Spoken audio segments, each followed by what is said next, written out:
ओम का उच्चारण सही तरीके से करते हैं तो इसके दौरान शरीर एक अच्छे मात्रा में ऑक्सीजन ग्रहण करता है। अभी का जो समय चल रहा है, अगर आप उसमें प्रतिदिन तुलसी के पत्ते का सेवन करते हैं तो ये आपके लिए काफ़ी लाभदायक होता है।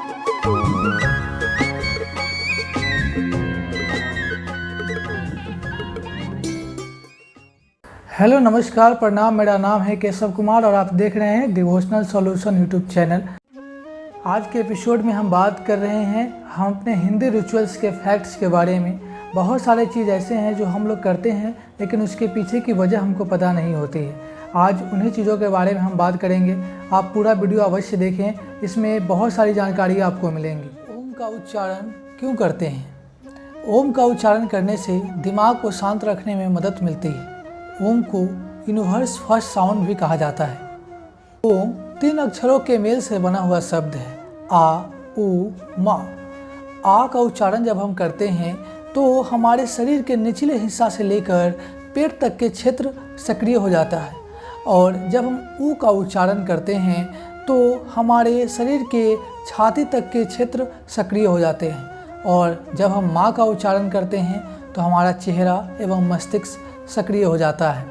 इस तरह ओम का उच्चारण करने से हमारे शरीर के सारे अंग सक्रिय हो जाते हैं। अगर आप ओम का उच्चारण सही तरीके से करते हैं तो इसके दौरान शरीर एक अच्छे मात्रा में ऑक्सीजन ग्रहण करता है, जो शरीर एवं मस्तिष्क के लिए काफ़ी महत्वपूर्ण होता है। तुलसी की पूजा क्यों करते हैं? हमारे हिंदू शास्त्र में तुलसी को माँ का रूप दिया गया है। हमारे हिंदू शास्त्र में तुलसी को पूजना काफ़ी महत्वपूर्ण बताया गया है। तुलसी का प्रयोग कई प्रकार के दवाई बनाने में भी किया जाता है। तुलसी एक ऐसा हर्ब पदार्थ है जिससे स्ट्रेस को कम करने में मदद मिलती है। तुलसी एक असाधारण एंटीबायोटिक भी है। तुलसी से कई प्रकार के बीमारी का इलाज होता है। कॉमन कोल्ड भी तुलसी से ठीक किया जाता है। तुलसी में कैफीन की मात्रा न होने के कारण ये हमारे शरीर के पेशेंस को यानी धीरज को बढ़ाता है। अगर आप प्रतिदिन तुलसी के पत्ते का सेवन करते हैं तो आपकी इम्यूनिटी भी काफ़ी मजबूत होती है। अभी का जो समय चल रहा है, अगर आप उसमें प्रतिदिन तुलसी के पत्ते का सेवन करते हैं तो ये आपके लिए काफ़ी लाभदायक होता है।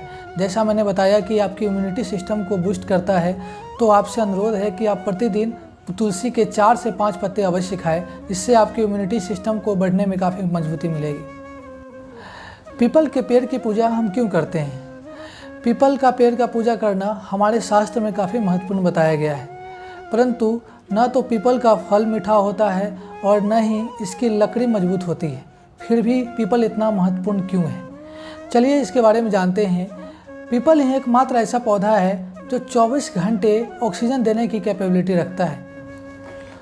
हमारे पूर्वजों को ये बात पता थी कि केवल पीपल ही 24 घंटे में ऑक्सीजन दे सकता है, इसलिए उन्होंने इसको धर्म से जोड़ दिया ताकि लोग पीपल को बेवजह ना काटे और उसे क्षति न पहुंचे। सोते समय हमारा पैर दक्षिण की ओर क्यों नहीं होना चाहिए या हमारा सर उत्तर की तरफ क्यों नहीं होना चाहिए? अक्सर हमारे शास्त्र में कहा जाता है कि ऐसा करने से आपके परिवार पे बुरा असर पड़ता है। इसके पीछे वैज्ञानिक कारण भी है। जब आप उत्तर की ओर सर कर सोते हैं तो जो मैग्नेटिक पोल है उससे आपके शरीर को काफ़ी हानि पहुंचता है। इसके कारण आपको सही से नींद नहीं आती है, आपके ब्लड प्रेशर भी काफ़ी बढ़ जाता है। इसीलिए उत्तर की ओर सर करके सोने के लिए हमारे शास्त्र में मना किया जाता है। नीचे बैठकर क्यों खाना चाहिए? हमारे शास्त्र में हमेशा ये बताया गया है कि भोजन नीचे बैठकर ही ग्रहण करना चाहिए, इससे हमारा शरीर स्वस्थ रहता है। चलिए देखते हैं कि विज्ञान क्या कहता है। विज्ञान भी यही कहता है कि नीचे बैठकर खाने से हमारे डाइजेशन सिस्टम को काफ़ी मदद मिलती है खाना को डाइजेस्ट करने में। तो हमारा डाइजेशन सिस्टम सक्रिय हो जाता है और शरीर के कंटिन्यूअस मूवमेंट से हमारा डाइजेशन सिस्टम को खाना पचाने में काफ़ी आसानी होती है। उपवास क्यों करते हैं? अक्सर उपवास को धर्म से जोड़ा जाता है, लेकिन उपवास करने का अपना एक वैज्ञानिक कारण भी है। उपवास करना इसलिए भी ज़रूरी है कि यह हमारे डाइजेशन सिस्टम को, हमारे पाचन तंत्र को काफ़ी मदद करता है। हम जब उपवास करते हैं तो हमारा शरीर स्वस्थ एवं शुद्ध हो जाता है, जिसके कारण हमारे शरीर में कई प्रकार की बीमारियां उत्पन्न नहीं होती है। मंदिर में घंटी क्यों बजाया जाता है? जब भी हम मंदिर में प्रवेश करते हैं तो हम अपने पूजा की शुरुआत घंटी बजाकर ही करते हैं। मंदिर में घंटी की बनावट काफ़ी खूबसूरत तरीके से किया जाता है। इसमें अमलगम जैसे पदार्थ का प्रयोग होता है। जिंक, कॉपर, ब्रॉन्ज, कैडमियम जैसे बहुत सारे मेटल्स का यूज होता है इस घंटी को बनाने के लिए। जैसे ही हम घंटी बजाते हैं तो उससे निकली हुई ध्वनि हमारे मस्तिष्क के दाहिने एवं बाएं दोनों भाग को सक्रिय कर देती है एवं यह एक बहुत ही सकारात्मक ऊर्जा प्रदान करती है। इस घंटी की ध्वनि 7 मिनट तक हमारे शरीर में रहती है, जो हमारे शरीर के 7 चक्रा को छू कर निकलती है। मंदिर हम क्यों जाते हैं? अक्सर ये सवाल हमसे पूछा जाता है, तो चलिए इसके बारे में भी बात करते हैं। भारत के बारे में कोई सोचे और उसके सामने भारत के भव्य मंदिर का छवि ना आए, ऐसा हो नहीं सकता। भारत के भव्य मंदिर सिर्फ देखने में खूबसूरत ही नहीं बल्कि एक धार्मिक मजबूती भी प्रदान करते हैं।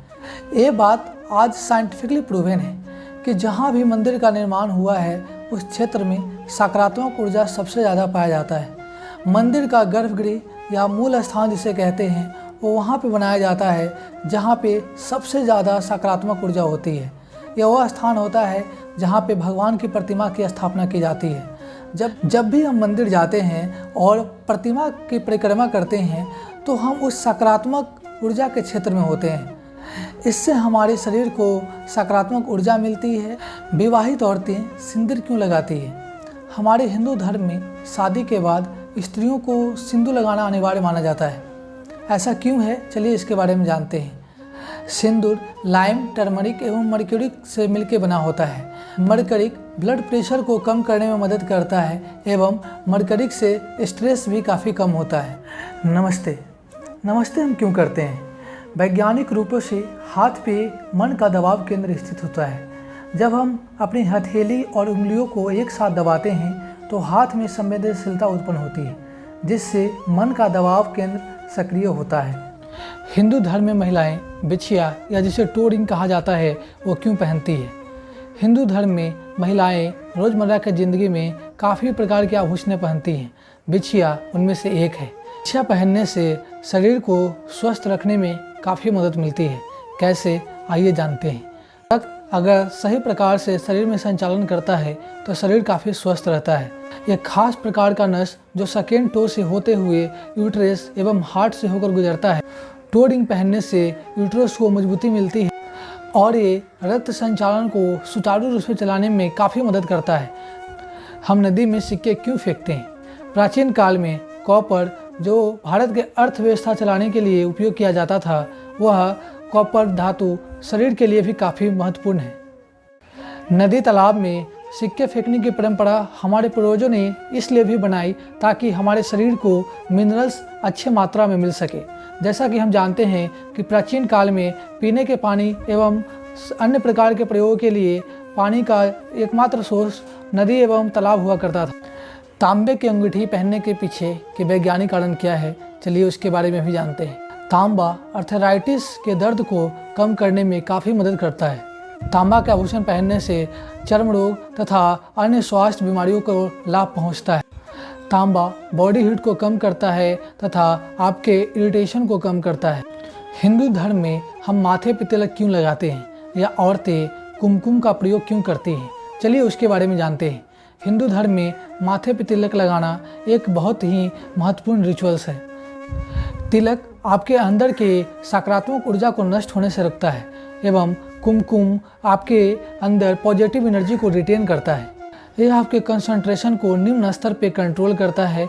जब हम अपने कपाल के मध्य में चंदन लगाते हैं तो अदनया नामक चक्र सक्रिय हो जाता है, जिससे रक्त को संचार होने में काफ़ी मदद मिलती है।